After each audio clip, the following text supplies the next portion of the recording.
Welcome to Dish and Nutrition Podcast, where we dish on trending nutrition topics, all the while making it easy and fun to understand. I'm your host, Sarah Williams.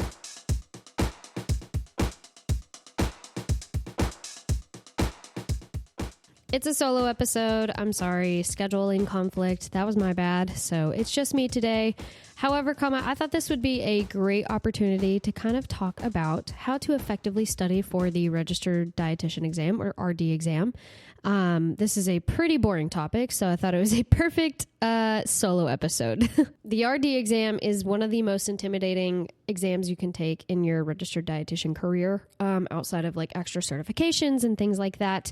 This is the one that gives you those RDN, RD, whatever, they're synonymous, those credentials behind your name. That's huge. This is the exam that you go to college for with the intention of taking this exam. This is the exam that you take after that internship that's you're unpaid, you're working ungodly hours, and you're not getting $1 to your name. You're actually paying the internship to work those hours. And then now, it started in 2024, I believe, you have to have a master's degree to take this exam. So it's a pretty big deal. This exam should not be underestimated. It is very difficult. I mean, it should be, right? Like, not everybody should be able to take this exam because that is what differentiates us for our occupation, correct? So if you're in the season of about to take this exam, or you're even in your internship, or you're even in just an undergrad, this episode is for you. Or if you're someone who's just a loyal listener, thank you for listening in on this. But let's get into it. Let's break down the nutrition, health, and career development regarding this exam. The RD exam is no joke. It requires critical thinking, lots of memorization, and lots of application of nutrition principles that were taught over our 5 to 7 years of education. So I'm going to cover how the RD exam is structured, the best study methods, tips for time management, and reducing anxiety. I think the best place to start is to know how the RD exam is formatted, because if you don't know even like what kind of test you're taking, you're setting yourself up for failure at that point. So the RD exam is a computer adaptive test, or a CAT test, meaning the difficulty of those questions, they adjust to how you're performing on that exam. Each question on a CAT test is going to be weighted differently based on its difficulty. So not every question is graded equally.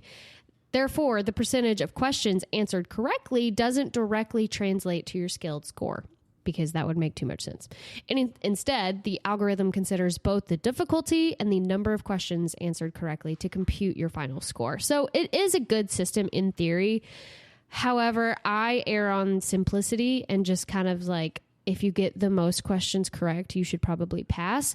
But this takes into consideration of difficulty, how you're performing, and things like that. It's a smart system. Don't get me wrong. Like, it's a very advanced way of taking an exam. The exam is a scored system, like I mentioned. It ranges, so the scores range from 1 to 50 in the minimum passing score of 25. I don't think I have ever met anyone personally that has scored higher than like a 32, because at that point, I don't know, like you're a boy genius. You're Jimmy Neutron in the world of dietetics if you make higher than that. And that's amazing if you're listening to that. I personally just have not, because the CAT system, I would hope mitigate like those astronomically smart people. And I will say, I know the NCLEX, like the nursing exam, you don't know your score for a few days, I believe. Like, you're just sitting in limbo and purgatory essentially. With this exam, you know immediately. After your exam is done, your score is displayed on the computer screen, and you'll have a printed score like from the test administrator when you walk out of that building. It's kind of weird, because like obviously everything that you've studied for and everything going forward is dependent on this test. And so like you click the button and it tells you pass or fail, and you have to like compose yourself if you like pass. And you're just sitting there in a dead silent room. You're being watched like a hawk, obviously. So you just kind of have to like, woohoo, I passed. And then you get to like scream and cry from happiness in your car. But it is funny to like have this so built up, and then you don't even get to really react at the moment that you find out that you pass or not. And the number of questions. So it's 125 to 145 questions. There is no one certain amount of questions. It's a minimum of 125, but you could get a maximum of 145 questions. And for funsies, they throw in 25 unscored pre-test questions. You don't know when they are. You don't know what they are. It does help like your score and round about everything, But the number of questions you receive depend on how quickly the exam can determine your competency level. Like if you're doing well, you might shut off at 125 because it's very confident in your competency level and you got a way passing score. Or if you're riding that line of, you know, a little underperformance over middle, it'll keep going. I think I took mine in 2021. So I do believe I had a full 145. So I obviously am not a Jimmy Neutron of the dietetics world, and that's fine. I love room for improvement and learning. But yeah, I did the one full 145 and I was convinced. So like you get to 125 and the myth or the whatever around this exam is if you have to keep going, you're probably failing. And so that was in the back of my head. And I'm just here to bust that myth and say that is completely untrue. The CAT system is just understanding your competency at that point. Side note, if you hear growling in the background, my dogs are playing and I genuinely cannot get them to stop playing. So just enjoy the background music, I guess. Anyway, yeah, I had a full 145 and I was convinced I was just the dumbest human alive. So when it got to like 144, I was like, well, this has been fun. I can't wait to retake this in 45 days. Because if you do happen to fail your first attempt or any attempts, I believe there's a 45-day break period before you can take it again because they want to ensure that, you know, like you change your study habits, like you have ample amount of time to study for the secondary taking. So just reiterating, if you have 145 questions, does not mean you fail. It just the CAT system is figuring out where you are in the grading scale. Don't let it freak you out. I promise. Can confirm I passed and I had to take the full 145. The fun part is the time limit is 2.5 hours, which sounds like a lot of time. However, when you're really thinking through each of 145 questions, 2.5 hours goes really fast. It goes really, really fast. So you really have to manage your time very strategically. And during that time, you're obviously getting different kinds of questions. So the question types they're mostly multiple choice, which is so nice. But they do require a lot of critical thinking than like straightforward memorization, which is I'm a person who way prefers straightforward memorization. That's kind of why I loved anatomy and physiology is it was very objective. And it's like, okay, this is your clavicle, point blank period. Like it's non-argumentative. Like that is what it is. However, nutrition is complex and there's different factors that you have to put in. And then of course the different domains require different sections of critical thinking. So it is intimidating to say the least. It definitely is. And I acknowledge that. But speaking of those 4 different domains, the exam is broken up into those 4 domains. So the first one is principles of dietetics, and that accounts for about 21% of the exam. And that's going to be nutrition sciences, research, communication, everything that's those hard classes, you know, like the cellular nutrition and things like that. That's what's going to fall into this percentage. And then we have nutrition care for individuals and groups. That's going to account for allegedly 45%. That's going to include clinical nutrition, MNT, medical nutrition therapy, and life cycle nutrition. Again, that's going to fall into the majority of what we learned in school and application during our internship. However, I love that topic and I wanted my majority of my questions to be that, but I did not.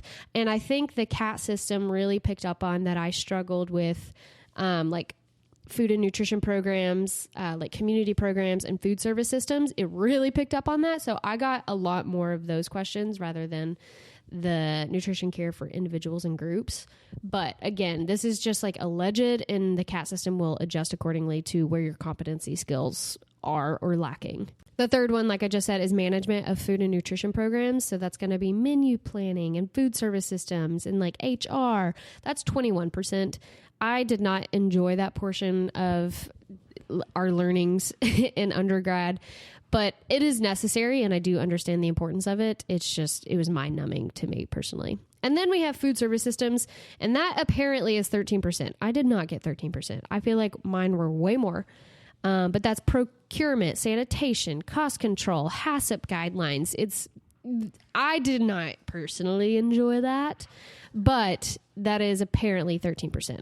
But now that we know the dynamics of this RD exam, how it's structured, what are the best study methods and resources? Of course, this is my personal opinion and kind of biased on how I like to study. Of course, everybody's going to have different studying techniques. Me and my husband have stark contrast differences in studying. Like, he has to write out everything.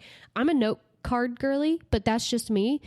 So obviously take this with a grain of salt according to how you best study, of course. If you know how you study and you hear someone say, well, this is how I studied and I did well, don't adjust it completely. Like, give it a try. But like, if you did well, mostly in college and on your exams and stuff by studying a certain way, follow your gut, do what's best for you. You know how your brain likes to retain information.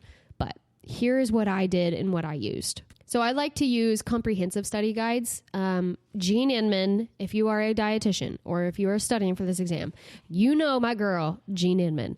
Her voice, I was pregnant when I was studying for the RD exam, and I'm pretty sure if I played Jean Inman's voice, Harper would 1000% recognize her and could probably spout off some sort of dietetic principle that I learned through her review course. It's this huge binder, and it has a wealth of information. I think she actually like works with or has information from like people who create the actual RD exam, and that's why she's so notorious for being like the best comprehensive study guide, because it is very much directly correlated with the actual exam. However, if you're not someone who likes that type of studying, it may not be the best for you.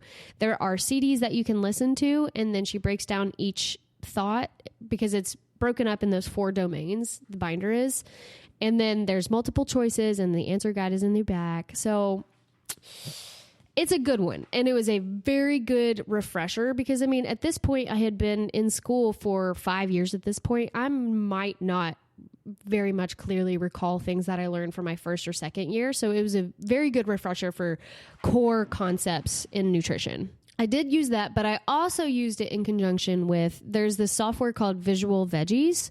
It's a interactive quizzes and case studies to really help with the application-based learning. I liked it. It is an extra cost. I don't remember how much it cost, but I mean, at this point I was willing to throw anything into acing this exam and not having to take it again. So I did the Visual Veggies. It was okay. It wasn't my very favorite application that I used, but it was good to have in my line of study material, if that makes sense. And then my favorite thing that I used was, it's called Pocket Prep RD app. It is an application that you can put on your phone. You can download it from the App Store, and it's a mobile friendly option for like quick daily questions. Okay. So there's only a certain amount of questions within this app. So if you go through it, you will start noticing repeats. You'll be able to memorize it. I don't know if that's the best for like completely sponging the information, but it is good for if you're on a road trip and you don't have internet access. It's good just to like go through it and like keep your brain sharp. And I really enjoyed having that on hand because like I'm on my phone anyway. So it was fun to have an application that I could utilize while I studied for this really big exam. So that's Pocket Prep RD app. I loved it. I don't remember if I had to pay for it. I think there was a free option and like you could upgrade. I could be wrong though, but I just highly recommend. But again, I'm a huge note card girly, and that's basically what it was. It was like Quizlet on crack, essentially, very nutrition focused and RD exam focused. Of course, that's that's its whole point. But it is very note card based. If that's something that you're like, I do not do well with, I wouldn't recommend it. But for me, I loved it. And then the final thing that I used for comprehensive study guides was the Eat Right Prep. It's the official Academy of Nutrition and Dietetics resource with timed practice exams. I didn't use that from like the very beginning. I used it at the end of my studying. So like the test was in 3 weeks. I started doing these timed practice exams just to see where I was with my timing of things. It's very broad with its questions. I don't know if it correlates directly to the exam or not, like Jean Inman's, but it is good to have, options. So I liked it. It was fine. Probably 2 or 3 in my top favorites. But with these comprehensive study guides, I wasn't just doing those. I was also doing like active learning strategies. I would do mock teachings because if you can teach it, and you can explain it, you can understand it. That means you understand it, right? So I would mock teach. I would mock teach just in our office by myself. I looked like a crazy person just talking to my dog, teaching these nutrition complex conversations and then doing it by myself. But I would also like teach to my husband, because if there was an active person there, I was very conscious of like how I was speaking, and I get embarrassed doing that stuff. So I feel like honestly, the embarrassment fueled my brain to comprehend what I was saying even further. So if it's uncomfortable, you might absorb it better, unfortunately. And then active learning strategies. I used flashcards. I love my flashcards. I probably kept the flashcard business. I kept the light on at those facilities because that's just how I best learn. But it's very good for like spacing out learning and reinforcing tough concepts. Like if there is just an acronym that is like, this is what it is, that's kind of why I like flashcards. It is what it is, and this is the answer. So it works for those kinds of concepts. Now, if it's the ones that require critical thinking, you may need a different strategy for those. And like I just said, I took timed practice exams. That was another active learning. I wanted to simulate the real testing, especially like the week before the test. I did like the whole shebang. Like I put my phone in the other room. I closed the door. I put on a timer. I did not get up for 2.5 hours because, I mean, you can't get up for the 2.5 hours that you're taking this exam. So I wanted to simulate that. I wanted to, it like had it dead quiet because you obviously can't listen to music.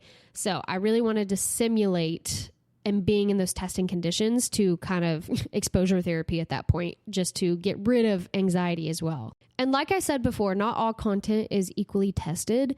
That CAT system is really going to hone in on like your weak spots. So you're going to focus more on different topics. So like medical nutrition therapy, diseases and prevention. That's pretty objective on how you would treat a disease. And then food service management and budgeting, those cost calculations, those are not going to change. The equations, they stay the same. And procurement ideations, and then macronutrient and micronutrient metabolism, deficiencies, toxicities, and absorption. Those are also very important. And then ethics, and then scope of practice. That's very, very important. Academy is very hard on their code of ethics, as they should be for medical professionals. I'm just going to leave that there. But that's also something that you have to take into consideration for this exam. So if I was going to prioritize high yield topics, those are what I would focus on heavily. Everything, yes, but those more so heavily.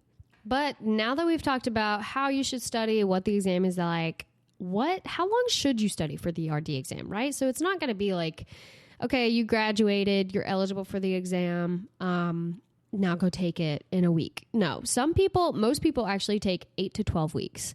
I personally took 8. I finished July 27th from my internship, and I took my exam September 21st. So it was right at 8 weeks.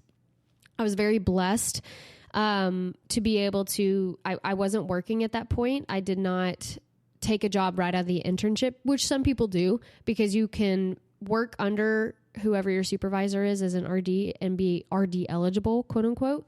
And then you can work outside of your internship, I believe. But I believe you have to take your RD exam within like a certain time frame, or you can't like keep the job. So I did not take any opportunities at that point. I was like, you know what? I'm just going to study on focusing. I'm going to make this my full-time job. So I realized that is a very privileged thing to be able to do. And I was very blessed that my husband supported me doing that. So I took those 8 weeks and I made it my full-time job. I legitimately studied 7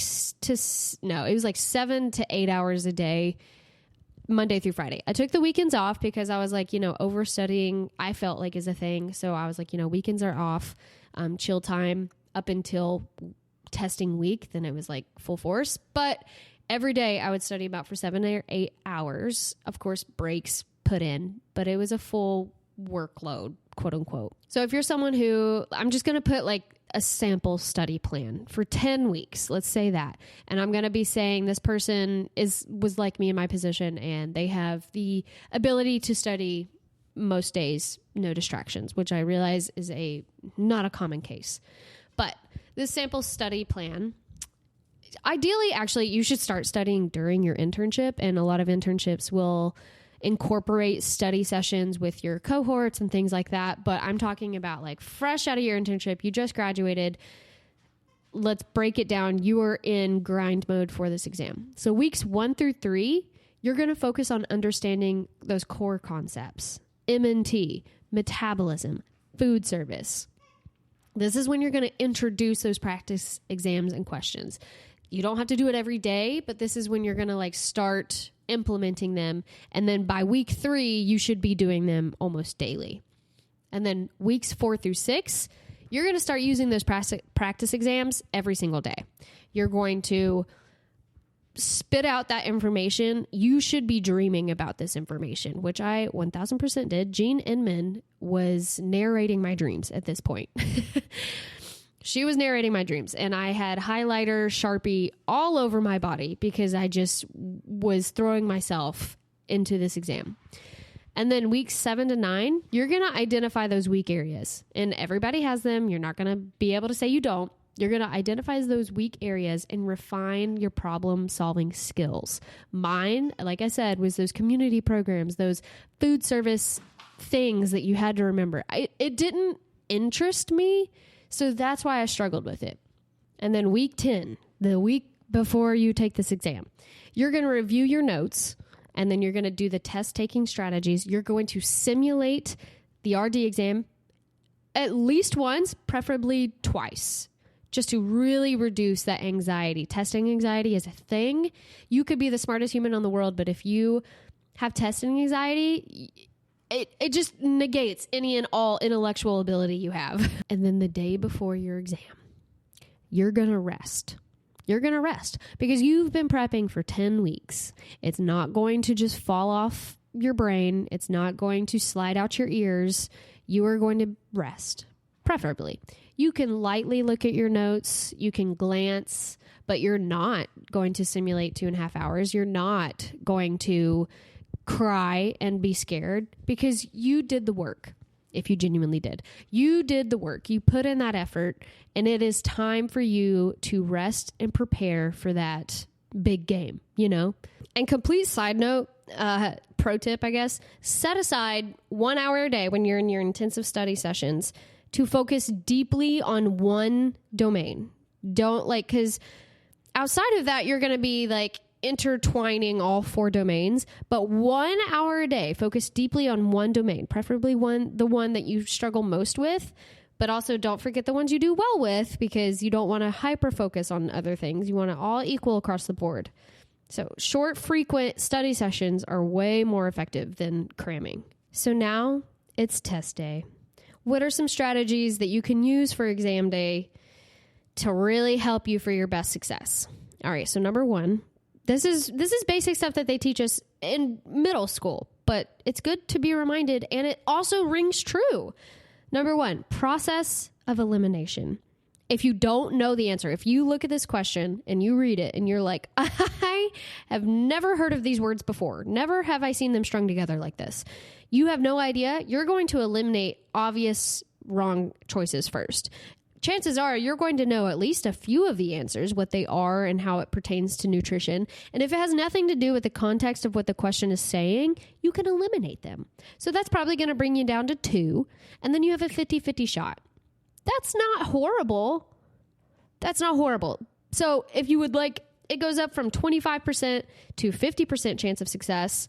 I'd rather that. Because trust me, there are going to be some questions on there and you're going to be like, is this the RD exam? Because I have never heard of these things before. And they're in there on purpose. I don't know if those are the pre-test questions. I don't know.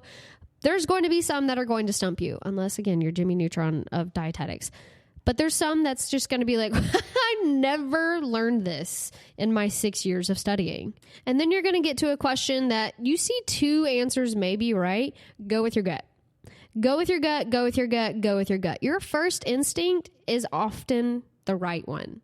So just go with your gut. Don't second guess yourself. If you have to imagine yourself as the dietitian in, say, a clinical setting, and your patient needs a TPN rate, you can't just, obviously you have resources to correct like your math and stuff, but you have to be confident in your decision making at that point, right? So you have to act like you are the dietitian at this very moment. So go with your gut, act confident, even if you don't feel like it. Another strategy that you're going to want to implement is managing your time. You don't want to spend too long on one question. I personally would make a tick mark on so you get like a plain sheet of paper that they give you, that you can work out your math or whatever. And I would make a tick mark on my one page that you get. And if I had no idea about the answer, and I could guesstimate on how many questions I may have gotten wrong, I just assumed each tick mark that I made on that paper was wrong.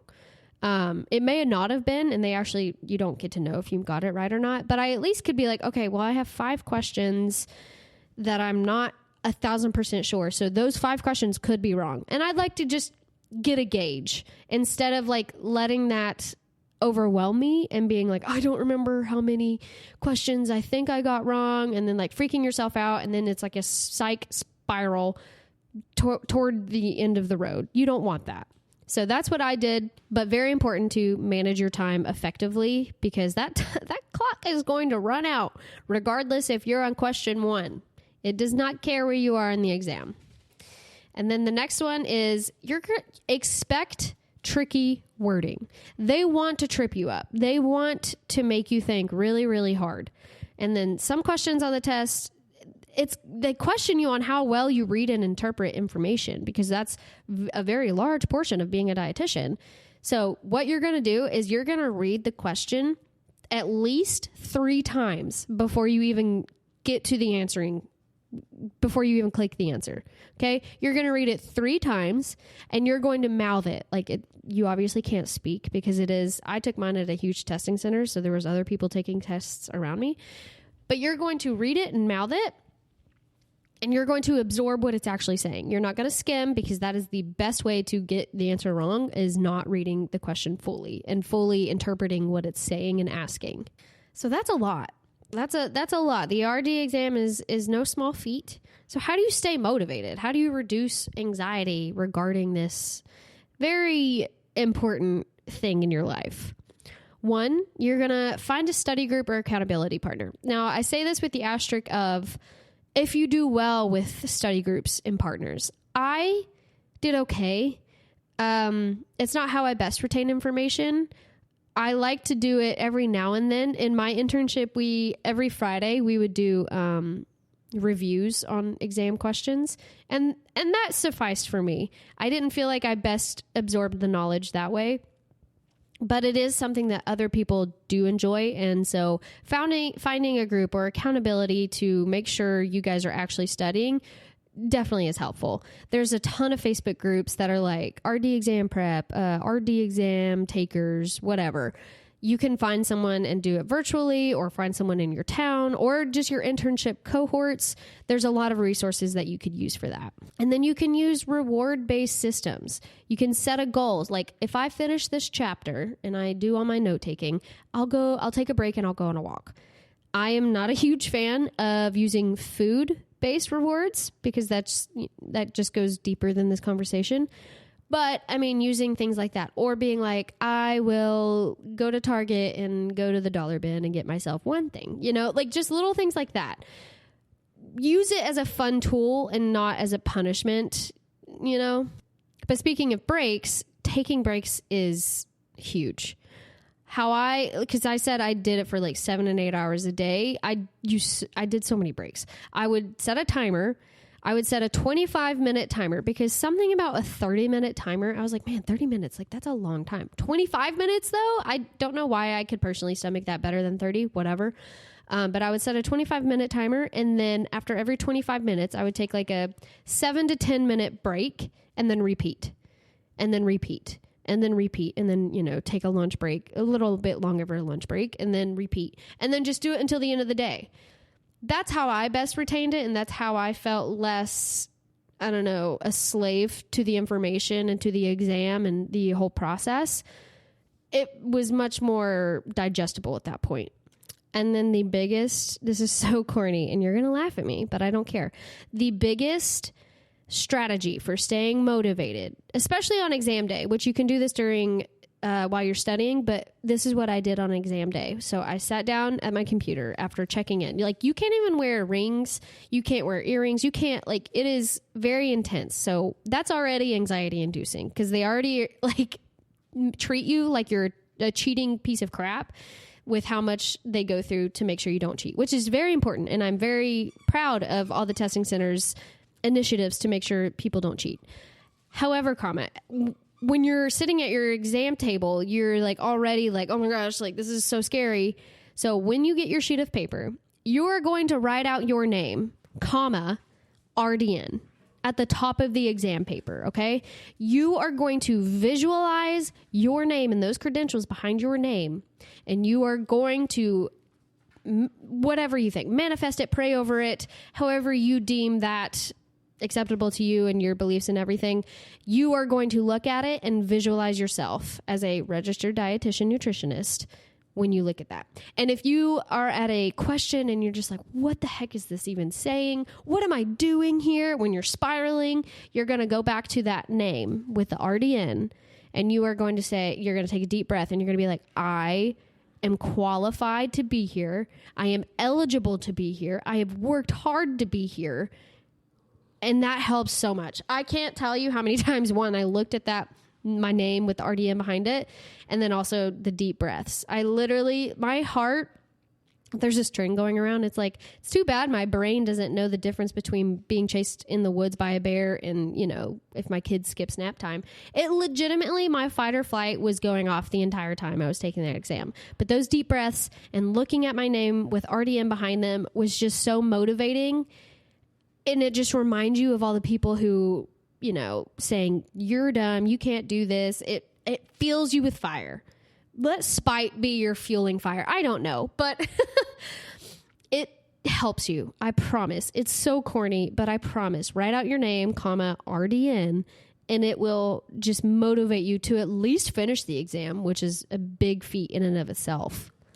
But in conclusion, the RD exam is challenging. There's no qualms about that. It is very challenging. But with the right strategies, study resources, and test-taking approach, you can pass with confidence. And let me say this. I realize not everyone passes on their first time, and that's totally fine. There's a reason why you're eligible to be able to take it however many times, because there's so many different factors that play on your success rate on that testing day, right?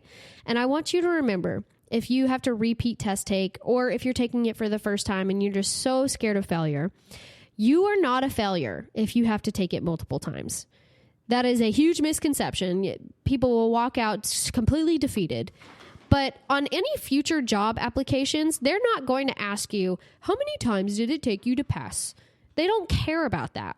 All they care about is if you have the license at all. So take comfort in that and let that mitigate the anxiety as well, that it's, you know what, it is a big deal. Don't get me wrong, but it's not the end of the world if you have to try again. It's okay. So if you know someone, or if you are someone who is studying for the RD exam, please share this with them or share it amongst your peers. I would love to get this information out to RD to Bs. I loved that season of life, and I think it's just like an exciting period of time to be in. Please rate, like, and review our show on whatever platform you may be listening to. And if there's a topic you want us to cover, you can go to our Instagram, Dish and Nutrition Podcast, go to the highlights, and then there's a thing that's like top podcast episodes. Click it, and there's a box, and you can put it in, and we'll look at it going forward. But I guess with that, you've been dished.